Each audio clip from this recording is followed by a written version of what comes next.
हुए, मगर उन वीर बहादुरों में एक वीर हुआ जिसका नाम है अमर शहीद उधम सिंह। आज मैं उधम सिंह के जीवन संघर्ष की जानकारी लेंगे और मैं जितना जानता हूँ शहीद उधम सिंह के जीवन चरित्र को मैंने जितना पढ़ा हूँ उतना मैं आप लोगों को बताने की कोशिश करूँगा। तो आइए देखते हैं उधम सिंह का जीवन संघर्ष कैसा रहा और इस भारत देश के लिए क्या किया। जो कि माना जाता है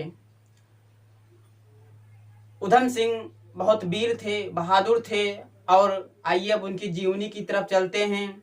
जैसे कि आप लोग जानते ही होंगे जलियांवाला बाग कांड हत्या, जहां पर 20,000 लोग इकट्ठा थे, वहां उधम सिंह भी मौजूद थे, जिसे कहा जाता है उस जगह का नाम है जलियांवाला बाग, जहां पर 20,000 सैनिक इकट्ठा थे भारत देश के। वहां पर एक अंग्रेज आकर आक्रमण कर देता है और एक जलियांवाला बाग जो था उससे निकलने के लिए सिर्फ एक ही गेट था। उस गेट के सामने अंग्रेज लाकर एक बहुत बड़ा टैंकर खड़ा कर देता है, जिससे वहां से कोई ना निकल पाए और चारों तरफ अपने अंग्रेजी सैनिक को भी लगा देता है और आर्डर दे देता है, गोली चलवा देता है भारत के सैनिकों के ऊपर, भारत के वीरों के ऊपर गोली चलवा देता है। जब वहां अनेक वीर बहादुर मारे जाते हैं, लगभग में 18-20 मिनट गोली चली और भारत के लोग मारे गए, भारत के वीर मारे गए। लगभग में 2,000 तो वहीं मर गए थे और कुछ घायल हो गए।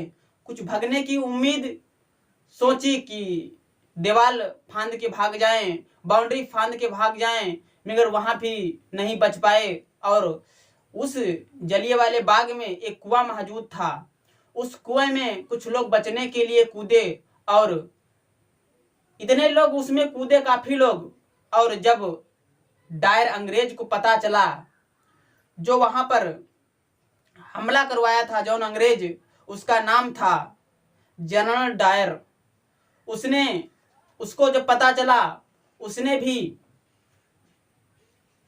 लाशों से कुआं को पटवा दिया, क्योंकि जो उसमें मौजूद सैनिक थे जिंदा भी, वो बिना सांस के मर गए। और उसमें एक वीर बहादुर लड़का था जिसका नाम था अमर शहीद उधम सिंह। अमर शहीद उधम सिंह जब ये अपने आंखों से देखते हैं, मन में बहुत रोते हैं। मन में उनके एक सवाल उठता है, मैं इसका बदला जरूर लूंगा। शहीद उधम सिंह के मन में एक सवाल उठता है, मैं इसका बदला जरूर लूंगा।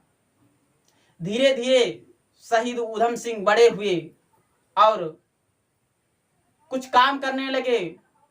धीरे धीरे 15-16 साल के हुए, उन्होंने बढ़ाईगिरी सीखा और पेंट्री किया। फिर उन्होंने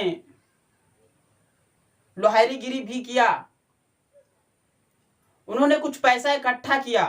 जब उनके मन में कभी सवाल उठता था, तब यही सवाल उठता था कि मेरे सामने जो भारत में आकर मेरे सैनिकों को, मेरे भारतवासियों को मारा है, मैं उससे एक बार बदला जरूर लूंगा।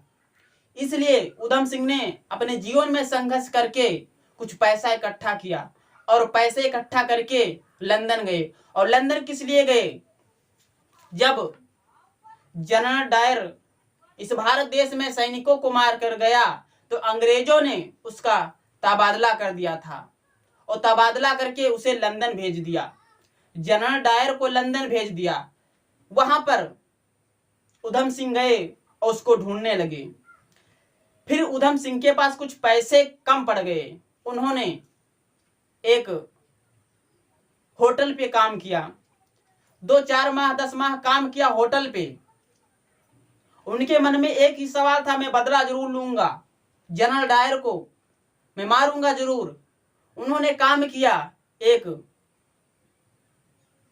रिवाल्वर खरीदी और जब रिवाल्वर खरीद ली तो जनरल डायर को ढूंढने लगे।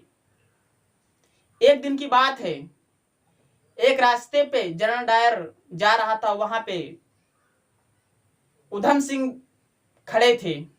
उधम सिंह के मन में एक सवाल उठा, अगर मैं आज इसे यहां मार दूं तो ये कोई वीरता नहीं रहेगी मेरी, क्योंकि ये जाकर मेरे भारत में 20 सभा में जहां पर 20,000 लोग इकट्ठा थे वहां पर गोली चलवाई थी। इसे मैं इसलिए यहां नहीं मारेंगे, इसको मैं वहां मारेंगे जहां पर इसकी सभा होगी, इसके आदमी होंगे, इसकी व्यवस्था होगी। जनरल डायर चला गया। एक दिन की बात है, लंदन में मीटिंग थी, बहुत बड़ी मीटिंग थी, अंग्रेजों का बैठक था। वहां पर जनरल डायर को एक सम्मान देने वाले थे, और सम्मान किस बात पे देने वाले थे? सम्मान सिर्फ इस बात पर देने वाले थे कि जनरल डायर जो था भारत में आकर 20,000 सैनिकों पर हमला किया और काफी सैनिकों को मारा, काफी भारतवासियों को मारा। इस बात पर अंग्रेजों ने उसे सम्मानित करना चाहते थे। एक सभा रखी, उसके सम्मान में मीटिंग रखी, बहुत बड़ा बैठक था। उस सभा में जनरल डायर भी आया, और जब उधम सिंह को भी पता चला तो उधम सिंह भी गए।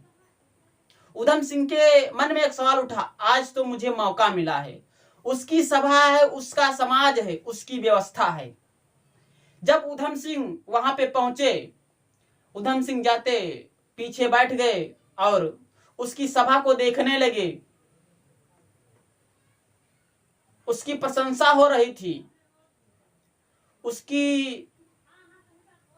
उसके कार्य को देखकर अंग्रेज बहुत खुशहाल थे। जब उधम सिंह उसकी प्रशंसा को देखते हैं तो मन में तो जल जाते हैं। फिर जो पीछे बैठे हुए थे, धीरे धीरे उधम सिंह आगे जाते हैं, और जिस समय जनरल डायर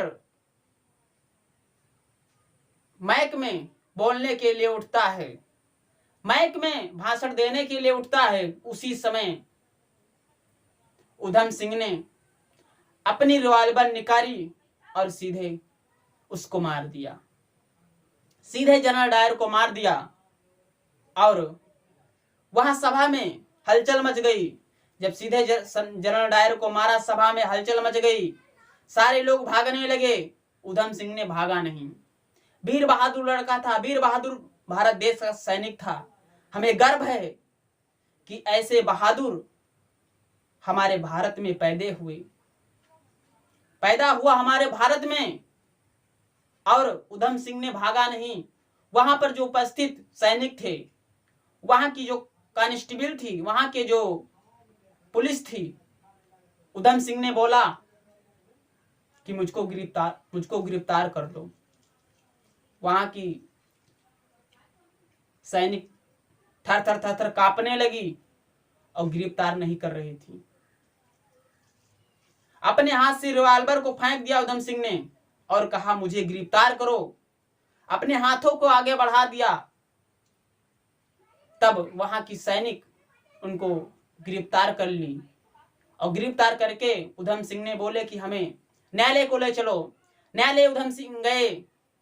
तब न्यायालय में जो न्यायालयाधीश होता है, जज, उसने पूछा कि उधम सिंह, तुम चाहते तो भाग सकते थे, लेकिन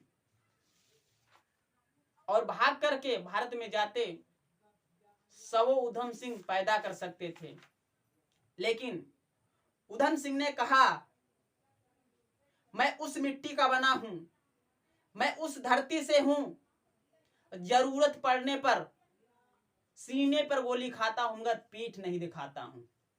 उधम सिंह ने उस सभा में कहा, न्यायाधीश के सामने कहा कि जरूरत पड़ने में मैं सीने पर गोली खाता हूं, पर पीठ नहीं दिखाता हूं। फिर एक प्रश्न और किया न्यायाधीश ने। न्यायाधीश ने दूसरा भी प्रश्न किया कि आप जनरल डायर को मारकर भाग सकते थे। तब उधम सिंह ने कहा कि मैं भाग जाते, मैं उस मिट्टी का बना हूं कि मेरे यहां के वीर पीठ नहीं दिखाते हैं, आगे से सामना करते हैं, जरूरत पड़ने पर गोली सीने पे खाते हैं। दूसरा प्रश्न किया न्यायाधीश ने, कहा अगर आप चाहते तो आप भाग जाते और भागकर अपने यहां सैकड़ों उधम सिंह पैदा कर सकते थे।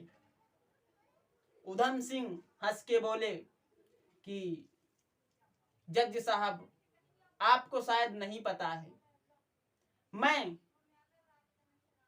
भाग कर जाता, मैं भागने वाला नहीं हूं। और जो आप सैकड़ों उधम सिंह पैदा करने की बात कर रहे हैं, बनाने की बात कर रहे हैं, मैं जिस दिन यहां फांसी पर चढ़ाया जाऊंगा उस दिन मेरे यहां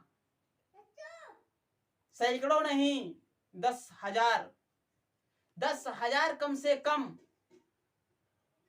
उधम सिंह पैदा होंगे। और उधम सिंह ने एक बात और की, जज साहब से कहा कि जज साहब, आप डरो मत, जिस दिन पहले आप फैसला सुनो, मेरी फांसी का ऑर्डर दो, और जिस दिन आपको मुझे फांसी चढ़ाना होगा उस दिन आपको जल्लादों की जरूरत नहीं पड़ेगी, मैं खुद अपने हाथों से अपने गर्दन में रस्सी डालकर फांसी पे चढ़ जाऊंगा, और मुझे काले कपड़े नकाब की भी जरूरत नहीं है।